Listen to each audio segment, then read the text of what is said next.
Hi ಎಲ್ಲರಿಗೂ ನಮಸ್ತೆ. ನಾನು ನಿಮ್ಮ ಆಶಾ ಚಂದ್ರ ಭಟ್. ಆಶಾ ಸ್ನಳ ಪಾಕಕ್ಕೆ ನಿಮಗೆಲ್ಲರಿಗೂ ಸ್ವಾಗತ. ಇವತ್ತು ನಾವು ಸೋರೆಕಾಯಿಯ ಸಿಪ್ಪೆಯನ್ನು ಉಪಯೋಗಿಸಿಕೊಂಡು ಒಂದು ಹೆಲ್ದಿಯಾದ ಹಾಗೂ ರುಚಿಯಾದ ಒಂದು ಚಟ್ನಿಯನ್ನು ಹೇಗೆ ಮಾಡೋದು ಅಂತ ಹೇಳೋದನ್ನು ಹೇಳಿಕೊಡ್ತಾ ಇದ್ದೇವೆ. 10 ನಿಮಿಷದೊಳಗೆ ಇದನ್ನು ರೆಡಿ ಮಾಡಿಕೊಳ್ಬೋದು. ಹುರಿಯೋದು ಬೇಯಿಸೋದೆಲ್ಲ ಏನಿಲ್ಲ ಇದರಲ್ಲಿ. ಬನ್ನಿ ಸ್ನೇಹಿತರೆ, ಈಗ ಇದನ್ನು ಹೇಗೆ ಮಾಡೋದು ಅಂತ ಹೇಳೋದನ್ನು ನೋಡುವ. ಸೋರೆಕಾಯಿ ಸಿಪ್ಪೆ ಚಟ್ನಿ ಮಾಡಲಿಕ್ಕೆ ಇಲ್ಲಿ ಒಂದು ಸೋರೆಕಾಯಿ ಸಿಪ್ಪೆಯನ್ನು ಸಣ್ಣದಾಗಿ ಕಟ್ ಮಾಡಿ ಇಟ್ಕೊಂಡಿದ್ದೇನೆ. ಇದನ್ನು ಬೇಯಿಸೋದಾಗಲಿ ಹುರಿಯೋದಾಗಲಿ ಏನು ಮಾಡೋದಿಲ್ಲ ಇವತ್ತು, ಹೀಗೆ ಹಸಿಯಾಗಿ ಮಾಡ್ಕೊಳ್ತಾ ಇದ್ದೇನೆ. 2 ದಂಡಷ್ಟು ಕೊತ್ತಂಬರಿ ಸೊಪ್ಪು ಕಟ್ ಮಾಡಿ ಇಟ್ಕೊಂಡಿದ್ದೇನೆ. 2 ದಂಡಷ್ಟು ಪುದೀನ ಇದೆ.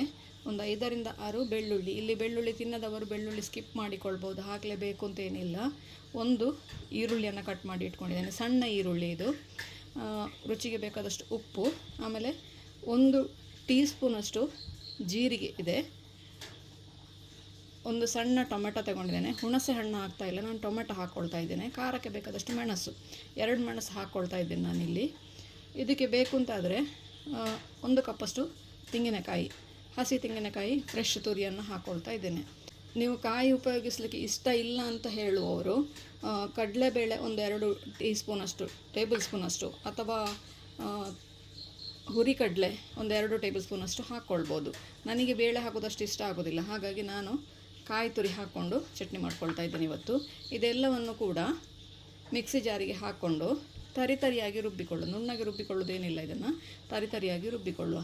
ಸುಲಭವಾಗಿ ಆರೋಗ್ಯಕರವಾದ ಚಟ್ನಿಯನ್ನು ಹೀಗೆ ಕೂಡ ಮಾಡಿಕೊಳ್ಬೋದು. ಮೊದಲಿಗೆ ಮಿಕ್ಸಿ ಜಾರಿಗೆ ತೆಂಗಿನಕಾಯಿ ತುರಿಯನ್ನು ಹಾಕ್ಕೊಳ್ತೇನೆ. ತೆಂಗಿನಕಾಯಿ ತುರಿ ಇಲ್ಲಿ ನಿಮಗೆ ಆಪ್ಷನಲ್ಲಿದ್ದು, ನಿಮಗೆ ಜಾಸ್ತಿ ಬೇಕು ಅಂತಂದರೆ ಜಾಸ್ತಿ ಕೂಡ ಹಾಕ್ಕೊಳ್ಬೋದು, ಕಡಿಮೆ ಬೇಕು ಅಂತಂದರೆ ಕಡಿಮೆ ಕೂಡ ಹಾಕ್ಕೊಳ್ಬೋದು. ನಾನಿಲ್ಲಿ 1 ಕಪ್ಪಷ್ಟು ಹಾಕ್ಕೊಂಡಿದ್ದೇನೆ, ಅಂದರೆ ಒಂದು ಅರ್ಧ ಗಡಿಯಷ್ಟು ತೆಂಗಿನಕಾಯಿ ಹಾಕ್ಕೊಂಡಿದ್ದೇನೆ. ಇದಕ್ಕೆ ಈರುಳ್ಳಿ, ಬೆಳ್ಳುಳ್ಳಿ, ಪುದೀನ, ಕೊತ್ತಂಬರಿ ಸೊಪ್ಪು, ಹಾಗೆಯೇ ಹಸಿಮೆಣಸನ್ನು ಮುರಿದು ಹಾಕ್ಕೊಳ್ತಾ ಇದ್ದೇನೆ. ಟೊಮೆಟೊವನ್ನು ಕಟ್ ಮಾಡಿಕೊಂಡು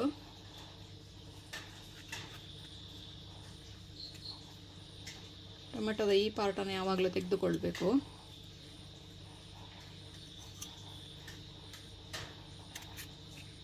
ಇಲ್ಲಿ ಟೊಮೆಟೊ ಇಷ್ಟ ಇಲ್ಲದವರು ಹುಣಸೆ ಹಣ್ಣು ಕೂಡ ಹಾಕ್ಕೊಳ್ಬೋದು.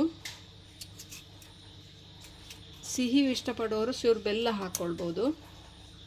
ಹಾಗೆ ಸಿಪ್ಪೆ, ಇಲ್ಲಿ ಸಿಪ್ಪೆಯನ್ನು ಫ್ರೈ ಮಾಡೋದಾಗಲಿ ಬೇಯಿಸೋದಾಗಲಿ ಅಂತ ಮಾಡ್ತಾ ಇಲ್ಲ ನಾನು.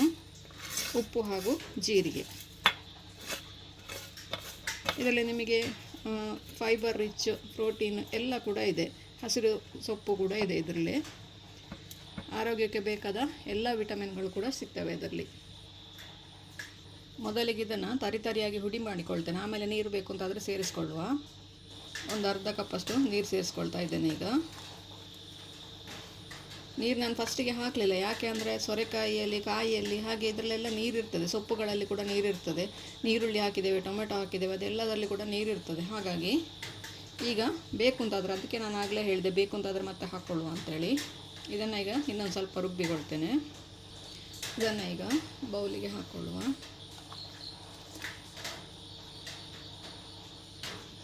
ನೀರು ಹಾಕೋದು ಬೇಡ ಇದಕ್ಕೆ ಹೆಚ್ಚಿಗೆ. ಇದಕ್ಕೊಂದು ಒಗ್ಗರಣೆ, ಸಾಸಿವೆ, ತುಪ್ಪ ಹಾಗೂ ಕರಿಬೇವು ಹಾಕ್ಕೊಂಡಿದ್ದೇನೆ.